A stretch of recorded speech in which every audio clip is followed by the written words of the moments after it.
Welcome to the August 2016 episode of RiskStudio.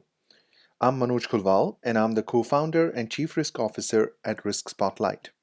In this episode, I will be talking to Sean Lyons, who is joining us from Ireland to discuss his new book on the topic of corporate defense framework. Sean is a globally recognized thought leader and strategist on corporate defense. He is acknowledged as the pioneer responsible for proposing the umbrella term corporate defense to represent an organization's collective program for self-defense and also for being the first person to propose the extended 5 lines of defense oversight model, which is currently receiving increasing levels of regulatory attention. He has more than 20 years of experience in corporate defense-related initiatives and has been a firm advocate of the requirement for corporate defense to plan a more prominent role in corporate strategy. In 2015, Sean was a member of the editorial advisory board of the inaugural publication of the Journal of Enterprise Risk Management, the first academic journal to focus solely on enterprise risk management. Today, Sean is going to share some of the key ideas covered in his new book titled Corporate Defense and the Value Preservation Imperative. So let's get started. Welcome, Sean. I'll hand over the virtual stage to you. Thank you, Manoj, for your introduction. I'm delighted to be part of this website series. At this point in my life, I find myself with almost 3 decades of experience in corporate defense-related activities, primarily working as an operational troubleshooter, internal auditor, and management consultant. In particular, my 12 years as an internal auditor exposed me to areas such as corporate governance, risk management, compliance, corporate intelligence, security management, business continuity management, internal controls, and corporate assurance. During this time, it became apparent that all of these areas are linked by a common unifying objective, that of helping to safeguard and defend the organization and its stakeholder interests. These types of activities are commonly referred to as the umbrella term corporate defense. It is now over 10 years since I wrote my first article on this topic, an article entitled Corporate Defense: Are Stakeholders' Interests Adequately Defended?, which was first published in the Journal of Operational Risk in the summer of 2006. As this was during the height of the economic boom, such a question was not that well received and was dismissed in some circles as scaremongering. Unfortunately, the great financial recession, which was shortly to follow, clearly showed that the answer to that question was an emphatic no. Stakeholder interests were not adequately defended. Since then, I've been researching, developing, promoting, and refining my understanding of the challenge facing the corporate defense initiative in organizations. This has involved numerous publications and speaking engagements on the topic of corporate defense and the related cross-functional discipline of corporate defense management. This upcoming book is therefore the culmination of many years of study, work, and research in the corporate defense space. One question that I've been asked on a number of occasions recently is, why did you decide to write this book? A very good question indeed. Very few people would argue that, in theory at least, sustainability and the delivery of long-term stakeholder value requires a subtle balance between value creation and value preservation. Unfortunately, however, it would appear that in the real world, a significant imbalance exists, what I like to refer to as a value preservation deficit. This begins with the disconnect that exists between value creation and value preservation efforts at a strategic level in many organizations. And as a result, this disconnect cascades down to tactical and operational levels. I very much hope that this book can go some way to help correct this deficit by addressing this disconnect and thereby helping to provide stakeholders with higher levels of comfort that their organizations are operating in a responsible manner. Corporate defense is synonymous with value preservation and is concerned with the delivery of sustainable value. Quite naturally, stakeholders typically expect their organizations to deliver stakeholder value over the long term. However, in the aftermath of the financial crisis, and indeed ongoing corporate scandals, many stakeholder groups are now questioning the adequacy of measures currently being undertaken by their organizations to safeguard and preserve stakeholder value. Not surprisingly, it is common for post-mortem investigations into the causes of corporate scandals to typically identify deficiencies and weaknesses in the corporate defense program of the organizations concerned. These deficiencies and weaknesses can begin with the non-existence of a corporate defense program. However, individual corporate defense issues can also vary considerably. Typically, examples of these issues can include failures in corporate governance, poor risk management, compliance failures, unreliable intelligence, inadequate security, insufficient resilience, ineffective controls, and failures by assurance providers. The existence of more than one of these issues in any given organization tends to exacerbate the initial problem and can eventually result in exponential collateral damage to stakeholder value. When these types of issues become systemic within an industry or business sector, it can very often result in some form of broader crisis within that industry or sector, and in some cases this can spill over into the broader economy.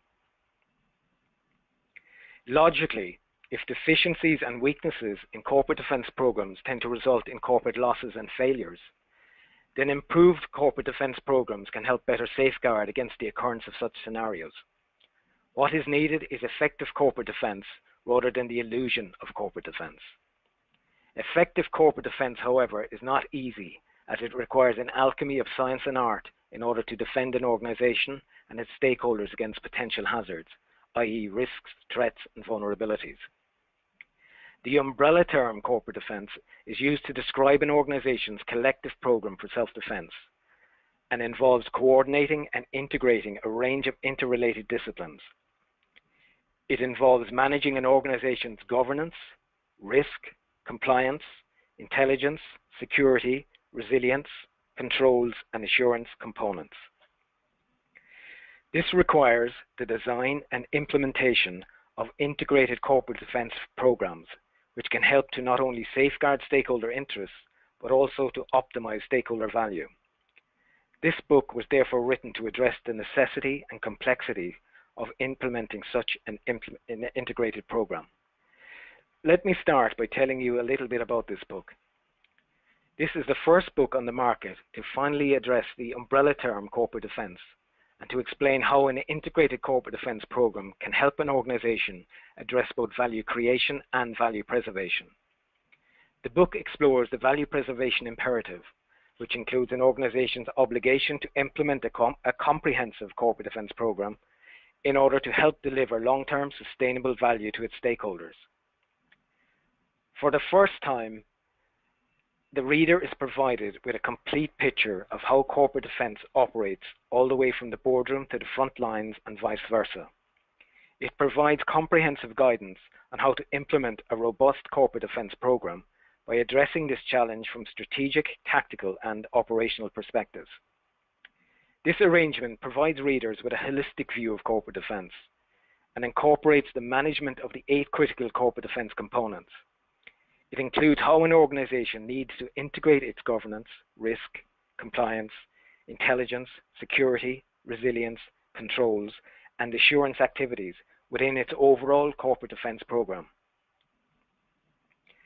The book addresses the corporate defense requirement from various perspectives and helps readers to understand the critical interconnections and interdependencies which exist at strategic, tactical, and operational levels. It facilitates the reader in comprehending the importance of appropriately prioritizing corporate defense at a strategic level, while also educating the reader in the importance of managing corporate defense at a tactical level and executing corporate defense activities at an operational level. Last, but certainly not least, the book looks at the business case for implementing a robust corporate defense program and the value proposition for introducing a truly world-class approach to addressing the value preservation imperative. The book is broken down into 4 distinct sections, which are entitled A Strategic Perspective, A Tactical Perspective, An Operational Perspective, and finally, An Integrated Perspective. This approach helps to address the concepts of value preservation and corporate defense all the way from the boardroom to the front lines. I will discuss these sections in more detail shortly. In terms of features, this book provides organizations with a roadmap and framework to help them to fulfill their obligations to their stakeholders by helping them to implement a world-class corporate defense program. It can help board and C-suite members to ensure that they can demonstrate that they are taking adequate steps to safeguard their stakeholder interests and to preserve stakeholder value. It provides corporate defense practitioners with a comprehensive guide to help them to better fulfill their roles and responsibilities within a corporate defense program. This includes professionals in the areas of governance, risk, compliance, intelligence, security, resilience, controls, and assurance. It can help business schools, MBA students, and other readers to better understand the broader corporate defense arena and to better appreciate the requirement for robust corporate defense measures. It provides third parties, such as regulators, rating agencies, and business analysts, etc., with a blueprint to assess the adequacy of an organization's corporate defense efforts. Finally, it enables organizations to better preserve existing value and prevent unnecessary losses. The book is designed to provide the reader with a comprehensive understanding of corporate defense from top to bottom. While this provides a good overview, certain sections may, however, be of greater interest to certain readers with relevant experience in that particular area. While certain sections may stimulate individual readers more than others, depending on their background knowledge and experience, ultimately it is hoped that the book will help each reader to develop a more rounded and holistic view of corporate defense and will provide them with a comprehensive understanding of the workings of corporate defense at all levels. Obviously, it is always important to get feedback, and when that feedback is positive, it's particularly reassuring. Early feedback on the draft manuscript has thankfully been of a very positive nature. For example, I have received positive endorsements from 3 highly respected reviewers, each of which provided feedback from very different perspectives. I'm going to read this because they cover some very interesting issues.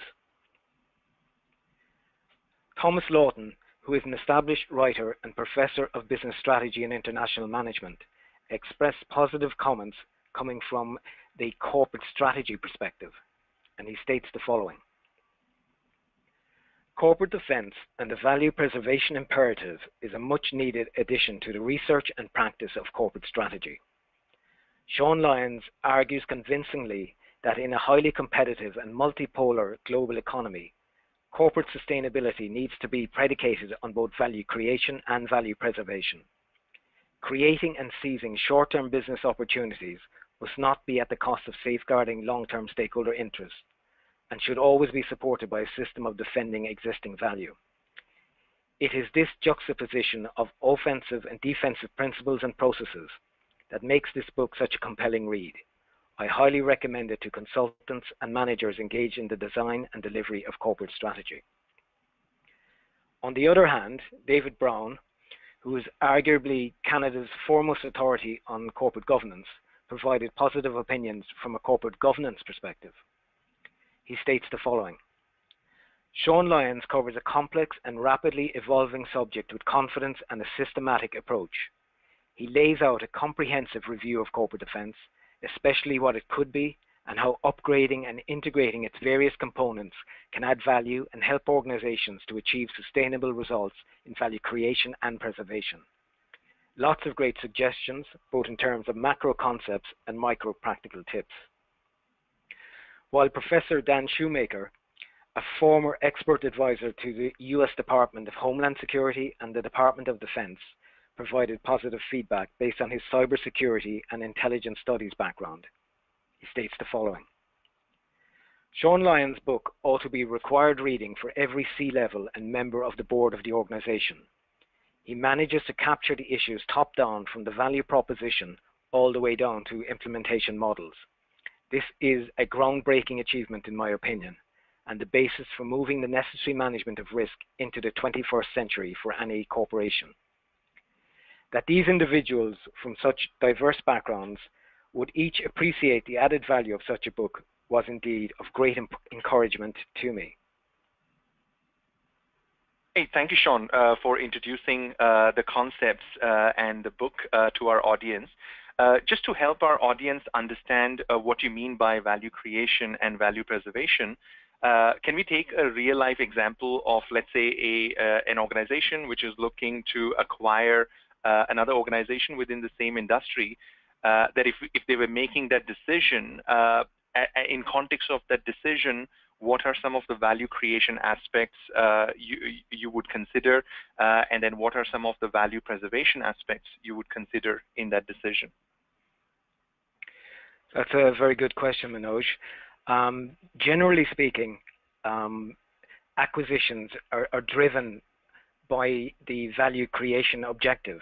And normally that's at a very strategic level. So whether it be increasing market share, diversifying into a new market, acquiring an organization that is complementary in some form. The value creation objective generally is the overriding factor. What I'm pointing out in the book is that the value preservation aspect also needs to be understood and incorporated into the decision-making process. And that's a very good example where you're looking at an acquisition. In terms of the value preservation aspect, the due diligence being performed by the organization should very much look at how that organization is currently addressing value preservation itself and the mechanisms in place. This is, I suppose, best done in order to understand what hidden risks are involved, or what risks that are now not open and above board could potentially come down the pipeline. So a starting point, it would be the structure in place in relation to how it addresses what I've talked about, the corporate defense program. Is there such a thing as a formal corporate defense program in place? Is there an implied corporate defense program in place?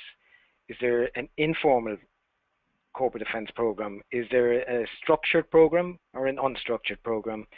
And is that effective or ineffective? And again, you drill down from there, then looking at how corporate governance is addressed within the organization.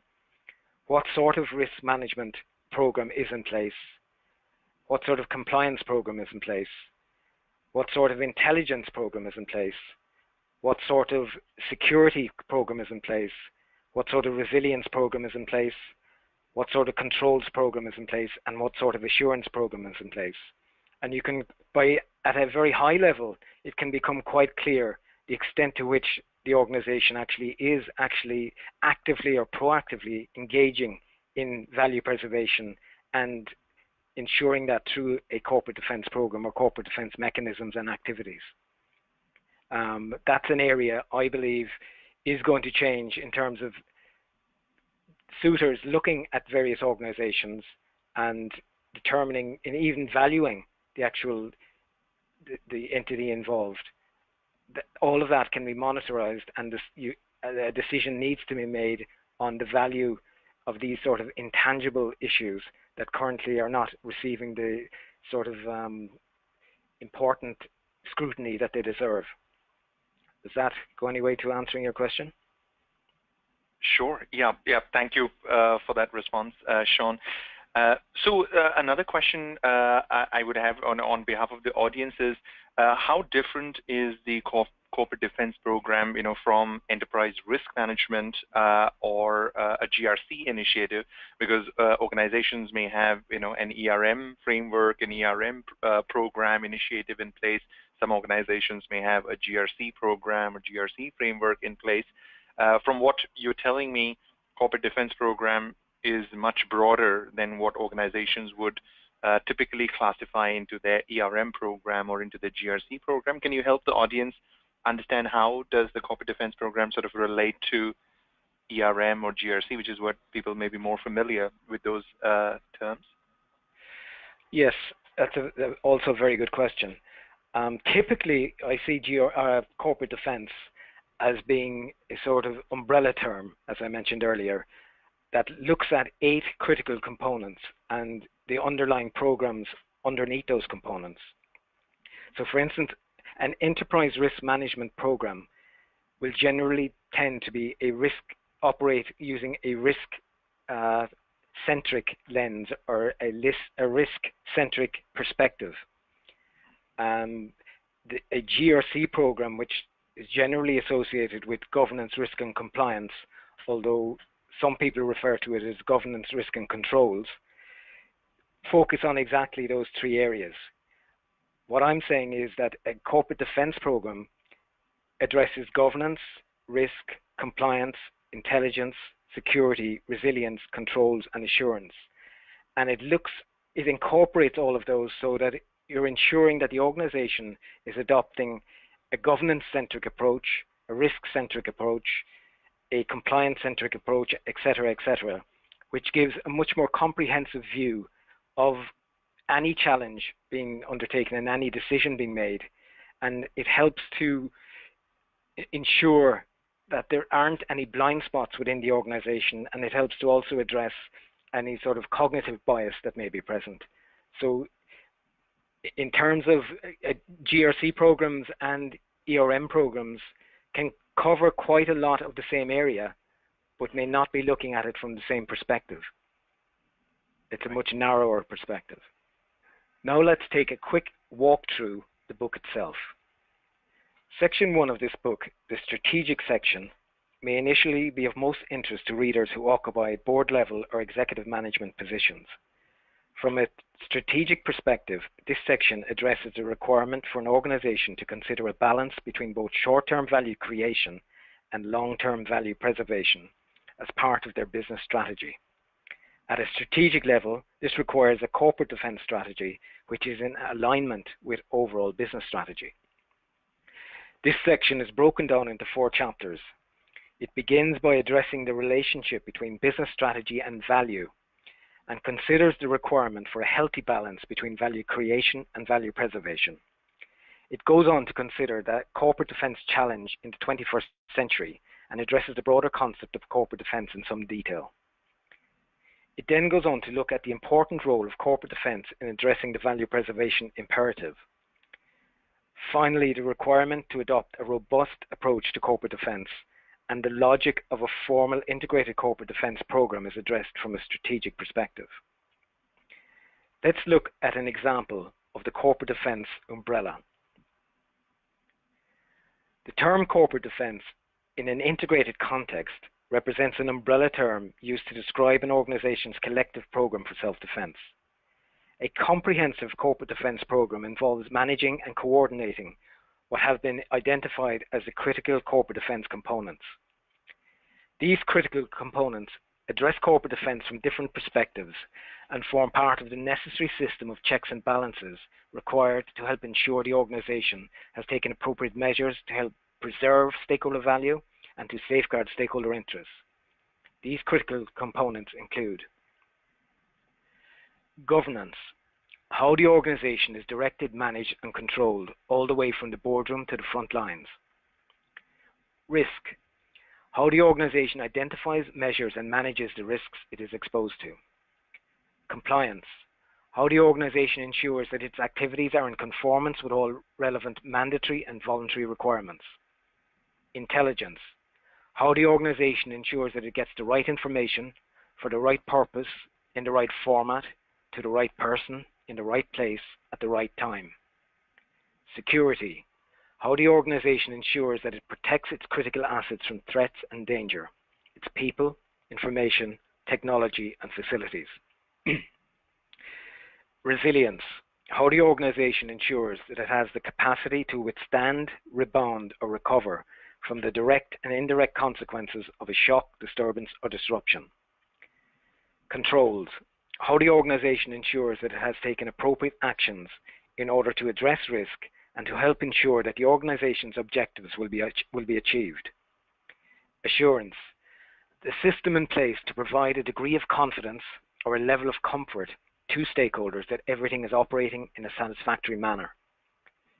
Effective corporate defense requires an appreciation of the continuous interaction, interconnections, and critical interdependencies which exist between these disciplines and the potential cascade of consequences which can result. It requires an understanding that the management of these complementary components continuously impact on one another in this increasingly complex corporate ecosystem. In fact, the symbiotic nature of their relationships means that each contributes to and receives from each of the other disciplines. A corporate defense program involves the collective management of all of these components in order to help maximize their potential added value. Their collective management is required as recent developments in each of these disciplines has meant that the boundaries between these activities have become somewhat blurred. Therefore, it is now increasingly difficult to determine what one component ends and another begins, as each includes elements of the others. So Sean, I have one question here. So in terms of your experience of implementing corporate defense programs in organization, who would typically be the owner of the corporate defense program? That is this the board? Is this the CEO, the CRO? Can you share with our listeners your experience in terms of who owns the corporate defense program typically? The answer to that question is slightly difficult. In practice, I'm afraid, the ownership is more at a tactical level, and there's a disconnect from the strategic level. For a corporate defense program to operate in an effective manner, I believe it's imperative that the ownership of value preservation and the corporate defense program lies with the board, and that it flows down from the board. I think that's part of the problem with corporate defense activities, that the board isn't as engaged as it needs to be and hasn't taken the ownership that's required and necessary. And what we see then is at a tactical level, you have the CRO, you may have the chief audit executive, you may have the chief compliance officer, and numerous others trying to organize their own programs individually, and all of them tend to be competing against one another in terms of getting board attention on their more narrow focus. It also means that the rest of the organization may not give these different programs and consider them with the status they deserve, given that the board itself doesn't take ownership. I think that's a very important point, that once the board takes ownership, the status of these corporate defense activities automatically becomes exalted. And that's an issue that I'm trying to address within the book. I think it's a fundamental issue that needs to be addressed, and currently it's one of the major weaknesses in the approach to value preservation and corporate defense. Yeah, and I think what you say, Sean, also aligns here with my experience where over the last 10, 15, 20 years, each of these individual initiatives have emerged sort of separately, where, there is a separate department, they're using separate IT systems, separate processes, frameworks, and then there was a lot of overlap, between these areas. And I think a lot of organizations are struggling in terms of how do we structure these different departments together so we can remove a lot of duplication, which is happening today, where the business continuity people may be looking at the same risk, and the operational risk people may be looking at the same risk, and the SOX team may be looking at the same risks and controls, where there is so much duplication because these silos are not set up in a coordinated way. So I see the benefit of using this corporate defense framework, that it at least gives a way to think about these different silos, in a joined-up way. I'd agree that, and one of the reasons that the silos have developed is because they have developed somewhat organically at an operational and tactical level, whereas if they had been driven by a strategic decision, then I think you would have had more interconnection and a more holistic approach to that. Agree. And I think that they've sort of matured enough that we need some sort of a framework now, because ERM on its own, may not be enough to tie all of this together. That organizations have used ERM or GRC initiatives to do some of that tying of the silos, but there is still a lot of work pending in that area. Another question I have is, can you expand just a little bit on the intelligence part of the framework? So that will be something new for our audience. So we just want to understand a little bit more on what you cover in the intelligence aspect of the framework. Well, I think intelligence is really looking at intelligence as an objective, as opposed to what in many organizations, intelligence is viewed as IT. IT is a part of intelligence, but it's really the tool to supply the right information to the right person in the right place at the right time. Within an organization, I suppose the issues that come under the intelligence umbrella would be something like market intelligence, competitive intelligence, operational intelligence, and various other forms of information that is necessary in order to make informed decisions. So the intelligence area is perhaps the least mature in terms of the different components, in that there are actually quite a number of individual silos which exist within that component. And I think the time has now come to try and align all of those together as well, so that there's a consistent approach to intelligence and that the organization is asking the right intelligent questions no matter what issue is being addressed. Right. Okay. And then the next question I have is around the separation of risk and controls, that typically sort of your controls should exist to manage, some risk. So your reasoning for separating out the risk and controls in the framework? The reason they're separated, I think, goes back to the earlier question. There's a fundamental difference, I believe, between addressing an issue from a risk-centric perspective than there is to addressing it from a control-centric perspective. And this has been discussed a lot in recent years in relation to, say, the COSO internal controls framework, as opposed to, say, the COSO ERM framework. When you're looking at something from a risk perspective, you're looking at and focusing on the risks, whereas a controls perspective is slightly different.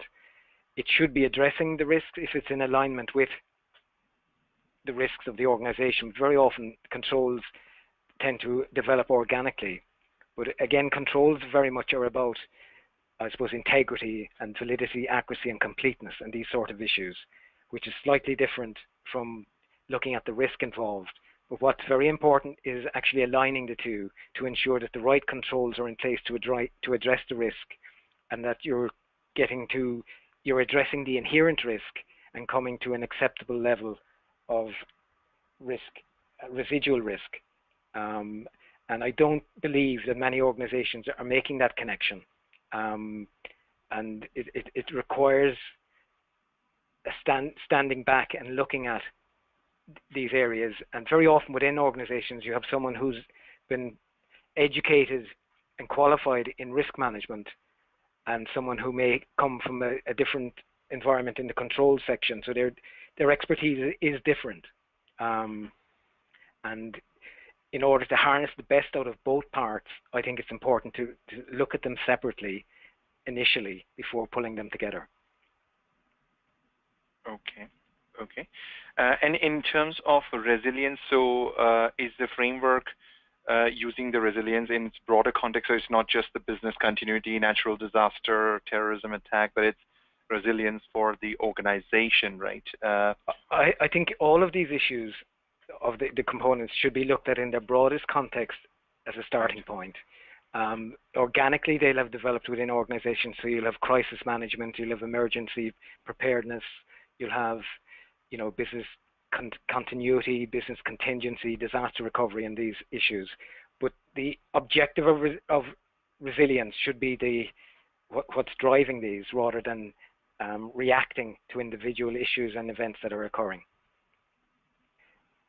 Section 2 of the book, the tactical section, may initially be of most interest to readers who are in C-suite or middle management positions. From a tactical perspective, it addresses the organization's need to design a comprehensive corporate defense framework which enables the alignment, integration, and the management of the organization's corporate defense-related activities. This section also considers the specific aspects of the individual corporate defense-related activities in some detail, and will therefore be of considerable interest to corporate defense professionals. Section 2 is broken down into 8 chapters. The first 4 chapters start by looking at what is required in terms of laying the foundations for the implementation of an integrated corporate defense program.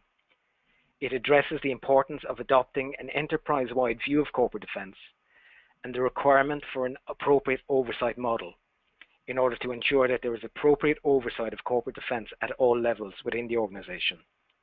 It then looks at the importance of managing each of the critical corporate defense components in a similar and systematic manner. Let's look at another example, stakeholder lines of defense.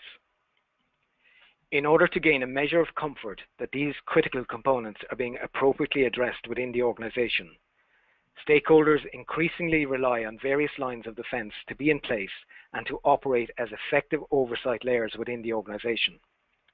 A lines of defense approach is intended to operate on the principle of providing transparency in the assignment of oversight responsibilities and in holding individuals or groups to account for these responsibilities. The logic of a lines of defense approach is that each line of defense has skin in the game and has the capability to provide separate and additional levels of comfort which can be relied upon in the event that a subordinate line of defense fails to operate effectively. A comprehensive 5 lines of defense approach is therefore suggested in order to help ensure that appropriate oversight runs all the way from the boardroom to the front lines. Operational line management, as the first line of defense, has responsibility for overseeing the daily operations of staff, services, practices, mechanisms, processes, and systems. Tactical oversight functions, as the second line of defense, monitor and coordinate the competent and effective operation of defense activities established by operational line management. Examples include the compliance function, the risk management function, and the security function, etc. Independent internal assurance, as the third line of defense, provides the board with a level of independent assurance in relation to the effectiveness of the activities of the other lines of defense. Examples include the audit committee, the risk committee, and the internal audit function. Executive management, as the fourth line of defense, provides assurance to the board that the objectives of the organization are being achieved by providing adequate oversight of those they manage and by ensuring that the organization's activities are consistent with business strategy and policies approved by the board. The board, as the last line of defense, is responsible for overseeing the activities of the organization and is accountable to the shareholders for the organization's strategy and performance. This includes overseeing the activities of its standing committee and executive management. As can be seen, each of these lines of defense has an important role to play. So, Sean, one question I have here is typically it is common in organizations, especially in financial services, to talk about 3 lines of defense or have 3 lines of defense model in place. Can you share your experience in terms of differences between the 3 line of defense model and then the 5 line of defense you're proposing in this framework? Yes, that's another very good question, Manoj. Yes, within the financial sector in particular, the 3 lines of defense has been encouraged by financial regulators. And in my opinion, the 3 lines of defense is to some extent part of the problem that I mentioned earlier in relation to the strategic disconnect from value preservation and corporate defense. The 3 lines of defense operates by acknowledging line management, oversight functions, and internal audit and the internal audit function. And it recognizes internal audit as being the last line of defense. Now, I would argue that that has led to the problem, but it also promotes the problem of the lack of strategic engagement. The 5 lines of defense includes and recognizes the incredibly important strategic role of executive management and the board of directors as the all-important strategic lines of defense, and considers the board of directors to actually be the last line of defense. And most external stakeholders would expect the board to be considered the last line of defense. So by extending it to include executive management and the board of directors, I'm hoping that the strategic disconnect will actually be addressed as part of that process. Yeah, and I think it'll also help with sort of the increasing emphasis on holding somebody accountable when things go wrong, and generally when big things go wrong, it's somebody in the board or executive management who may be responsible. So there is no sort of getaway clause there if they are also considered or represented as part of that line of defense model. Okay, Absolutely. so I see the rationale. And then in some organizations, I don't know if you've heard this, there is also a 1.5 line of defense where there are some people who sort of work 50% of the time in the operational line management, but then 50% of the time they work in the tactical oversight, and KPMG also recently talked about that. Is that something you hear in your experience, a 1.5 line? I attended a ERM symposium in Chicago about 3 years ago now, I think, where that issue was discussed. My opinion is that if somebody is working within the line, it has to be included as part of the line. It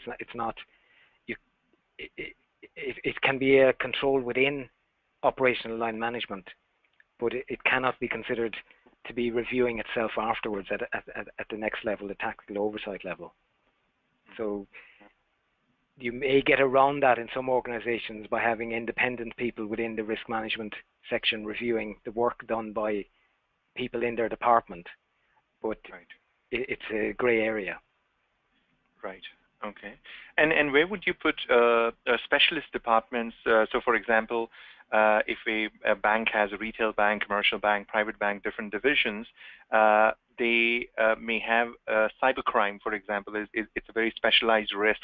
They may not be cybercrime experts, in the operational line management. So there will generally be a central team who would be then looking at all the cybercrime risks. Would they be classified in this model in the tactical oversight function, even though they're managing actually the risks, sort of at the front line, but because the front line may not then have the expertise to manage that risk, it makes sense to centralize the management. But I think that's very much similar to the last issue, where they're operating a dual role. What you would hope is that over time, appropriate controls will be put in place, cyber controls will be put in place at operational line management, and that the people who are meant to be overseeing it are not actually doing it in day-to-day activities. The final 4 chapters of the tactical section start with an in-depth consideration of each of the individual critical defense components. During this process, each of these critical components is considered in a similar systematic fashion in order to highlight their respective contributions on an equal footing. Issues such as the specific roles of each of the components in a corporate defense program is addressed, as well as the key players and issues for consideration in relation to each of the components. Given the level of detail provided in this process, it has been broken down into 2 separate chapters rather than 1. The first specifically looks at governance, risk, compliance, and intelligence, while the second looks at security, resilience, controls, and assurance. Chapter 11 addresses ongoing developments in approaches to corporate defense over the last decade or so. This includes development both within the critical corporate defense function themselves and also cross-functional developments which have also been occurring.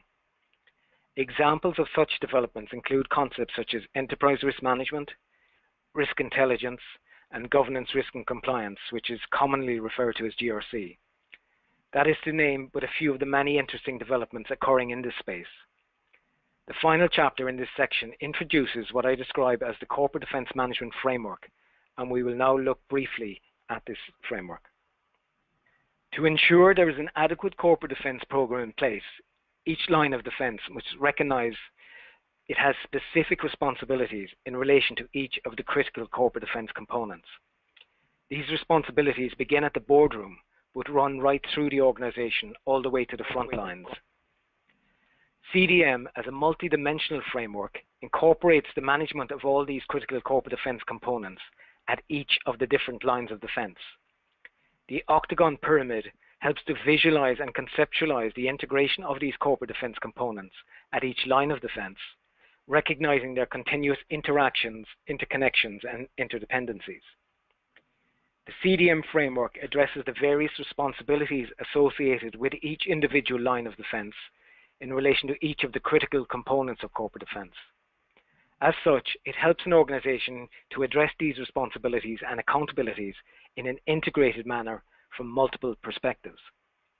For example, at the board level, the board must be aware of its responsibilities and accountabilities in relation to issues such as board governance, board risk, board compliance, board intelligence, board security, board resilience, board controls, and board assurance. These issues must also be addressed in a systematic manner at each of the other lines of defense. It also addresses each of the critical components across each line of defense. For example, the governance vertical must address board governance, executive governance, independent assurance governance, tactical oversight governance, and line management governance. A similar process must also be addressed for each of the other verticals. A truly holistic perspective requires a conceptual understanding and practical appreciation of how to successfully integrate the critical defense components at each line of defense. The implementation of the CDM framework can help to better manage the critical defense components by unifying, aligning, and integrating them at strategic, tactical, and operational levels. Such a framework enables the organization to provide appropriate oversight of corporate defense and also to address the challenge of transparency over its corporate defense responsibilities and accountabilities. Section 3, the operational section, may initially be of most interest to readers who are in business line management positions or those directly involved in the execution of corporate defense-related activities. From an operational perspective, it addresses the management and execution of the corporate defense program and considers the main challenges facing the implementation of such a program. It also considers the requirement to continuously monitor and report on the status of its ongoing progress. Section 3 consists of 4 chapters, the first of which looks inside the CDM framework and outlines the particulars and specific issues associated with each of the verticals and horizontals in order to provide a defense in breadth and defense in depth. The practical application of the CDM philosophy and the mindset is then considered from different perspectives throughout the organization. Chapter 15 addresses various operational issues which need to be considered in order to successfully deliver a corporate defense program. The final chapter in this section considers organizational and technological challenges facing an organization, as well as the proactive anticipation of future challenges. Let's take a look under the hood. Looking inside the CDM framework is akin to viewing the workings of the organization's central nervous system. It requires an appreciation of how the different layers and components are continuously interconnected, interlinked, and interdependent. From a strategic perspective, the CDM framework focuses on both the vertical and the horizontal interconnectivities which exist within the organization. These interconnectivities, once understood, can be proactively harnessed, thereby creating what could be referred to as a cybernetic loop. This cybernetic loop can become an incredible source of enterprise-wide intelligence, and once operating effectively, can actually enable the organization to continuously learn, adapt, and evolve. Understanding the workings of the CDM framework can help an organization to ensure that its corporate defense components are strategically aligned, tactically integrated, and operating in unison towards the achievement of common objectives. Section 4, the integrated section, is the final section of the book and should be of interest to all readers, regardless of their position, experience, or background. From an integrated perspective, it addresses the value proposition associated with an effective corporate defense program. This section helps to outline the business case for such an effective corporate defense program by addressing its potential positive contribution at strategic, tactical, and operational levels. Section 4 consists of 1 chapter, which is entitled The Corporate Defense Value Proposition. The chapter examines the business case for a formal corporate defense program and presents the value proposition for strategic, tactical, and operational and integrated perspectives. A transparent corporate defense framework can help all concerned better appreciate the various corporate defense roles, responsibilities, and accountabilities, and facilitates a more integrated understanding of the organization's corporate defense workings. An integrated view of the corporate defense value proposition requires an appreciation of how added value at an operational level can contribute to the value added at a tactical level, which in turn can contribute to the value added at a strategic level. A very basic example of this would be that by eliminating the duplication of tasks and minimizing unnecessary redundancy at an operational level, operating costs can be reduced. This in turn can reduce bureaucracy and help improve resource optimization at a tactical level, thereby increasing tactical efficiency. At a strategic level, this increased efficiency can help to optimize stakeholder value. The introduction of such a systematic corporate defense framework can help an organization arrive at balanced, informed decisions and help to support the achievement of business objectives. Collectively, the individual corporate defense components working together in unison within a lines of defense framework can help provide the organization with both defense in breadth and defense in depth, thereby helping to create a more robust and a more resilient organization. Ultimately, the robustness of an organization's corporate defense framework will be influenced by its level of formality and maturity. Functioning properly, however, the CDM framework can help to ensure that the organization is fulfilling its fiduciary duties, its legal obligations, and moral responsibilities, while at the same time helping to create durable and sustainable economic performance. The existence of a formal corporate defense framework can therefore be regarded as a proactive statement of intent by the board to address existing stakeholder concerns. Yeah, I fully agree with you, Sean, here. I mean, the potential value which organizations can derive by joining up all these different silos together, that not only from a cost perspective, duplication perspective, but also, getting the right information, because, right now the board may be getting lots of different views about the risk, and then they may not be sure which view can they trust.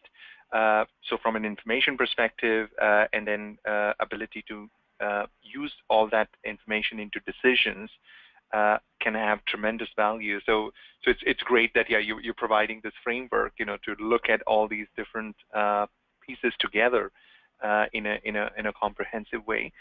So a couple of questions I have before we close is, can you share some examples of organizations where this has been implemented and some of the lessons learned out of implementing this in real life? As I mentioned earlier, I've often heard individuals declare their organization has a robust corporate defense program in place, and that is based on the 3 lines of defense model. In my opinion, such a statement, however, should be interpreted as a red flag by regulators and indeed other stakeholders, rather than being actively encouraged. The 3 lines of defense model represents a clear example of the problem, as I mentioned earlier, and simply reinforces this problem by failing to recognize the important strategic roles of executive management and the board of directors as the all-important strategic lines of defense. I believe until boards actively begin to take ownership of their corporate defense programs, problems will persist. This ownership should begin by ensuring that their organizations have a formal corporate defense program in place, and indeed a formal corporate defense strategy in place. And that is why I say I hope this book will actually take corporate defense to the next level. I think it's important to be clear that this book reflects what I and others whose opinion I respect believe needs to be implemented, rather than what is currently being implemented by organizations. In that sense, it represents a vision of what needs to be done. We need to address the elephant in the room, or in this case, the boardroom. The matter in question is the board's strategic disconnection from the value preservation imperative. Okay. And another question would be, if you can help our listeners tie up how this framework relates with frameworks typically used, especially in the risk management space, like COSO ERM or ISO 31000? That is this complementary? Is this connected in any way to those frameworks? As I mentioned earlier, I think this is very much an overarching approach to corporate defense, and I described the different critical component-centric perspectives that each of the different components bring to the table. I suppose in order to help develop a risk-centric perspective within the organization, specialist risk guidance is required, and in that sense, frameworks such as ISO 31000, COSO ERM, and indeed others which provide technical assistance can be of help in this regard. What is important, I suppose, is that an organization scrutinizes the management of its risk component through the lens of the other critical components. For example, how is the organization currently addressing issues such as risk governance, risk intelligence, and risk assurance, etc.? So I suppose in answer to your question, Manoj, the corporate defense framework provides a basis to help unify, align, and integrate the individual critical component programs, such as the management of risk, into a more overarching and holistic program. Right. Okay. So they may be addressing sort of the risk aspect of the framework, but then the corporate defense program is it's going much broader, where ISO 31000 and COSO may touch governance, but they may not go down into that much detail, or they may only talk about governance from a risk management perspective. But the corporate defense program is talking about governance, from an overall organization perspective, not just risk governance perspective. Correct. Yes. Yeah. And I also see that with the amount of details you have in the book, so one of the help organizations typically need, especially with ISO 31000, because it's so brief that it doesn't go down necessarily into the details of how you actually do things in real life, which is what practitioners need, that your framework, could sort of complement the principles and the guidelines within ISO 31000. So it could be used by practitioners, together with ISO 31000 at least, where they want to know, okay, how do I do this? How do I manage my risk? How do I communicate my risk information? Certainly, the risk vertical aspect of it should be of interest, as that goes right from the boardroom down to operational line management. But the book also lists other helpful guidance and frameworks that are available in each of those components, and also lists a select number of international professional organizations who provide training and technical assistance on each of those specialized areas. Great. No, so okay. So to summarize, then, the way my takeaway from the session is that I think it's a very timely book because a lot of organizations, like we said earlier, where all these silos have organically emerged, and because of that, there is a lot of duplication. There are a lot of inefficiencies, and we know that people at board level and the executive level, they're looking for help in terms of how to tie all these pieces together to not only make them more efficient, but to get more value out of this. And I think the corporate defense framework you are proposing in this book, with a lot of helpful practical guidance on how to do it, will prove to be a useful reference in terms of how to structure these different silos together. So thank you for coming, Sean, for sharing the details about your book and the framework with our listeners. We wish you good luck with the launch of your book. Any parting comments for our listeners? Thank you very much, Manoj. I hope that this presentation provided a good overview of the book, and that it was of interest, and more importantly, that it will encourage business people from many different backgrounds to actually go and read the book. The book will be published in hard copy in mid-August and is available to purchase directly at the CRC Press website at www.crcpress.com or at most other online booksellers. For those of you who wish to contact me directly, my contact details are available on screen. So thank you very much, Manoj, for the opportunity to discuss my book. Cheers. Thank you. Thank you, Sean.